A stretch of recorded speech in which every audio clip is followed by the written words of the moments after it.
When the tooth fairy gets up in the morning to go to work, he's got one thing on his mind. What's the per unit value of a tooth? Actually, there's no magic to it. It's a question we can answer with real, hard statistics because every year for the last 20 years, Delta Dental, the insurance company and tongue twister, has been conducting the Tooth Fairy Poll, a nationally representative survey. And as of 2018, a tooth was pulling in $4.13.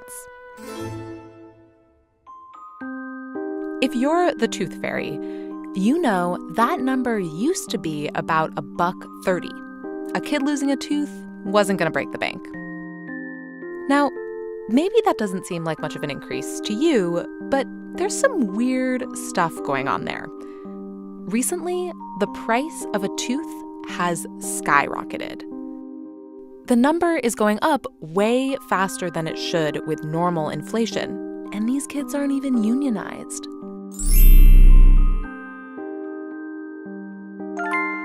In 2017, the Tooth Fairy paid out $271 million. That's more than the annual operating budget for National Public Radio by about $50 million.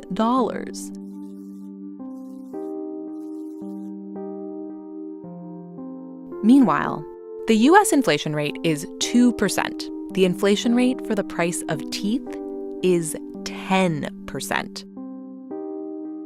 It's a good market for kids, but a bad market for the tooth fairy. And the obvious question is, why? One theory, the way we calculate inflation. That 2% number, that's the inflation rate for everything, from fuel to bananas to a house. And that's not stuff kids buy. They only care about a tiny little section of the economy. So maybe the price of kid stuff has risen faster than inflation, and the tooth fairy is just subsidizing the difference. But really, that's not it at all. Most of that stuff got cheaper over the last decade. So, by economic logic, the tooth fairy should actually be paying less than a decade ago.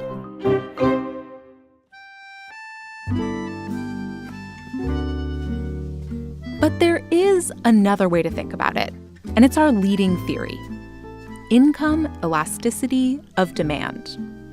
That's the idea that as you make more money, you're going to spend disproportionately more on some things than others. Let's say that you get a raise, 10%. That doesn't mean that you're suddenly going to spend 10% more on every single part of your life. You're not going to spend 10% more necessarily on food, for example. But there are these categories of things that people might splurge on if they have the money. And children are usually one of those things. It's important to people to take better care of their families if they can. So long as kids keep being cute and the market stays healthy, investing in teeth may be a good portfolio strategy. So it may be tough times for the tooth fairy, but there's a good reason for it. Those grown-up teeth are for life. And so is family.